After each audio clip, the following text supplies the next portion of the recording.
Dougie Sanderson, waking you up for the day.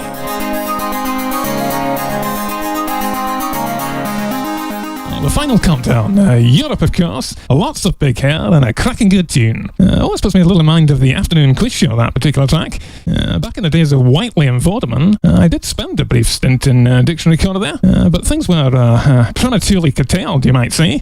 We just finished recording a block of shows for the week. It all seemed to be going well. Got lots of wee chuckles from my wry anecdotes and asides. But one particular day, Carol was wearing a very fetching frock. And I'm afraid to say, when I stood up from behind the desk, I'd pitched a bit of a trouser tent there, and it was obvious for all to see. Some very shocked expressions, absolutely nowhere to hide, and I rather suspect certain things were said behind closed doors, because I was never invited back to Dictionary Corner. They'd obviously drawn the conclusion I was playing some kind of pocket billiards under a table, which I can assure you was not the case.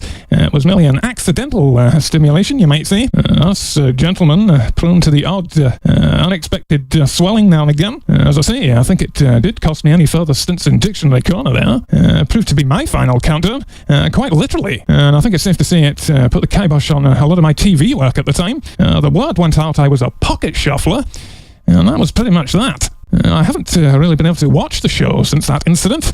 Brings the horror of that day all flooding back. But recently I did tune in and noticed they've opted for a glamorous letter and number selector. Not that I'm suggesting she's merely been placed there for decorative purposes, of course. She clearly knows her stuff with the old mental arithmetic. But I have to say, as a contestant, I find it pretty difficult to concentrate on word and number games with her stood there. It was certainly something of a surprise to sit down with a cup of tea and a biscuit, hoping for a bit of mental stimulation, only to find yourself stimulated in an altogether different department. And of course, no one wants to deal with the aftermath of the old milk cannon firing up at 3 in the afternoon. Although, at my age, when the trouser snake shows signs of life, you really do have to milk its venom pretty damn swiftly. Right, let's get the weather. Dougie Sanderson.